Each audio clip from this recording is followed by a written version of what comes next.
नमस्कार, इन खबर में आपका स्वागत है। मैं राम अवतार। मध्य प्रदेश के चुनाव को ध्यान में रखते हुए इन खबर के विशेष कार्यक्रम ज़मीनी हकीकत में आपका स्वागत है।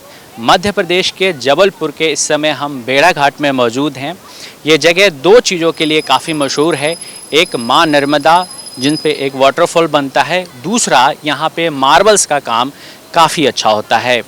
यदि आप मेरी बाएं तरफ देखेंगे तो माँ नर्मदा बह रही हैं और यहाँ पे दूध सागर यहाँ पे धुआंधार वाटरफॉल है जो कि काफ़ी मशहूर है। देश विदेश से पर्यटक यहाँ आते हैं और इस क्षेत्र को एक तरीके से रोज़गार भी मुहैया कराते हैं। यहाँ पे ऊपर आप जब जाएंगे तो एक छोटा सा मार्केट है जहाँ पर मार्बल्स पे यानी संगमरमर पे काम करने वाले काफ़ी अच्छे कारीगर हैं और उनका बाज़ार है। हम इस दौरान उनसे जानेंगे कि इस समय चुनाव को लेकर उनका क्या नज़रिया है और अपने आने वाले नेताओं से लेकर इस क्षेत्र के विकास के लिए उनके क्या सवाल हैं। भेड़ाघाट वाटरफॉल से जब आप वापस की तरफ आएंगे तो आपको रास्ते में एक मार्बल्स का बाज़ार दिखेगा। इस बाज़ार में मार्बल्स के कई काम होते हैं।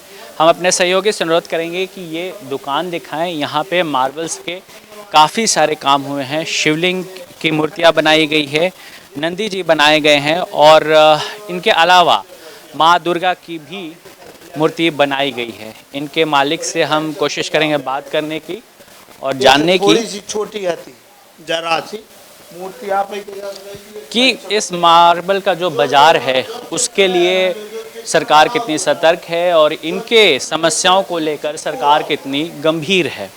भैया अपना नाम बताएं। जी, रवि तिवारी। तो ये कब से आप लोग ये बना रहे हैं मार्बल्स का? ये बहुत सालों से चल रहा है, हमेशा से चला आ रहा है, ये पीढ़ी दर पीढ़ी चलता आ रहा है। चला आ रहा है। तो आप लोग ये मार्बल्स लाते कहाँ से? ये नदी के उस पार आता है, फिर जयपुर से आता है, ये ऐसा। तो जयपुर से भी मंगाया जाता है। ये जयपुर वाला है और कलाकारी फिनिशिंग वगैरह ये जो है जयपुर हाँ। कलाकारी पे मिलता है। तो ये भी पूरा जयपुर से आया हुआ है। ये यहाँ का है। अच्छा, ये आपने बनाया? अच्छा, तो यहाँ देश से भी और विदेश से भी टूरिस्ट आते होंगे? जी जी, देश विदेश से सब जगह से आते हैं, बहुत लंबा लंबा दूर दूर जाता है। तो अगर विदेशी टूरिस्ट आते हैं तो उनके लिए सबसे जो पसंदीदा चीज़ होती है वो ये आपने बनाया है। ये जो शिवलिंग है इन्होंने खुद बनाई है। बाकी पीछे जो माँ दुर्गा की मूर्ति है वो जयपुर से आए हुए मार्बल्स की बनी हुई है। तो अपने यहाँ का है, लोकल जो अपने यहीं निकलता है अपना मार्बल, ये सब अपने यहाँ का मार्बल है जो अपना बनाया जाता है। इस तरह से फिनिशिंग वगैरह जो दी जाती है अपने यहाँ दी जाती है। तो विदेशी जो टूरिस्ट आते हैं अगर इन मूर्तियों में या इस बाज़ार में सबसे उनकी पसंदीदा चीज़ क्या रहती है? कौन सी कीमत? 100 पीस वाला आइटम, 100 पीस। और देश के जो आते हैं? जी, अपने यहाँ ये भगवान चलते हैं जी। अच्छा, आप भी जानते होंगे अभी प्रदेश में विधानसभा चुनाव है और अब तो नेताओं का आना जाना शुरू ही हो रहा होगा। आपके इस बाज़ार के लिए सरकार की तरफ से या प्रशासन की तरफ से विकास के लिए क्या काम हुआ है?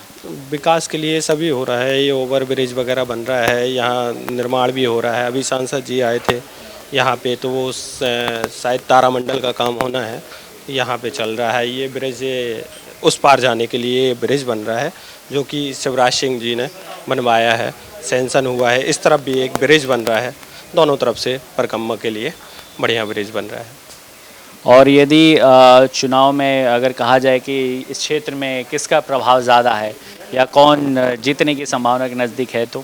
जी, ये तो बीजेपी आएगी इस क्षेत्र में बीजेपी, कांग्रेस का कोई नहीं, कांग्रेस का भी है। अभी तो विधायक कांग्रेस के हैं। जी, अभी विधायक कांग्रेस के हैं। तो अभी विधायक कांग्रेस के हैं लेकिन अभी आप कह रहे हैं कि मामला बदल सकता है। बदल सकता है, इतनी योजनाएं चल रही हैं, लाडली बहना वगैरह ये सब, तो भाई कुछ कह नहीं सकते, कहना कठिन है ना। और इस बाज़ार के विकास या यहाँ के आप जो दुकानदार हैं, कारीगर हैं, इनकी विकास के लिए सरकार की तरफ से कुछ मदद मिलती है?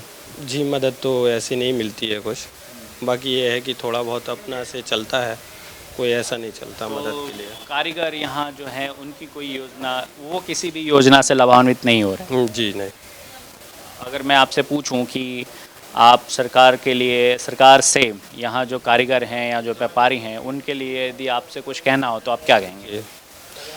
मैं यही कहूँगा कि भाई सबको जो कारीगर हैं, हम लोग तो दुकानदार हैं, जो कारीगर हैं उनको लाभ मिलना चाहिए, तो सरकार की तरफ से आना चाहिए, उनको सीखने का जो रहता है तो उनको पैसा मिलना चाहिए कि भाई ये महीने पे आपको हम इतना देते हैं, पैसा दे रहे हैं, तो इसमें क्या है और भी लोग आएंगे सामने। कारीगर अभी कुछ हैं, कुछ कारीगर हैं तो वो कुछ करते हैं काम, जो नए हैं वो अभी वैसा कर नहीं रहे काम, तो उनको भी क्या है लाभ मिलेगा तो वो बनाने की कोशिश मतलब करेंगे। ये जो कारीगरी की कला है वो अगली पीढ़ी तक नहीं जा रही क्योंकि इसमें उनको कारीगरों को फ़ायदा नहीं मिल रहा। फायदा नहीं मिल रहा। आप देख सकते हैं इस पूरे दुकान में मूर्तियां हैं। इसके अलावा इस पूरे बाज़ार में जब आप चलेंगे तो वहाँ पे मूर्तियाँ, कलाकृति, इसके अलावा और भी बहुत सी चीज़ हैं जो देशी विदेशी पर्यटकों को पसंद आता है। दुकानदारों का कहना है कि वैसे तो सरकार की तरफ से कोई दिक्कत नहीं है, लेकिन उनके विकास के लिए भी कुछ विशेष नहीं हुआ है, खासकर उन कारीगरों के लिए जो ये मूर्तियाँ गढ़ते हैं। मैं अपने वरिष्ठ सहयोगी राघवेंद्र नाथ मिश्र के साथ दामोदर पांडे, इन खबर के लिए धन्यवाद।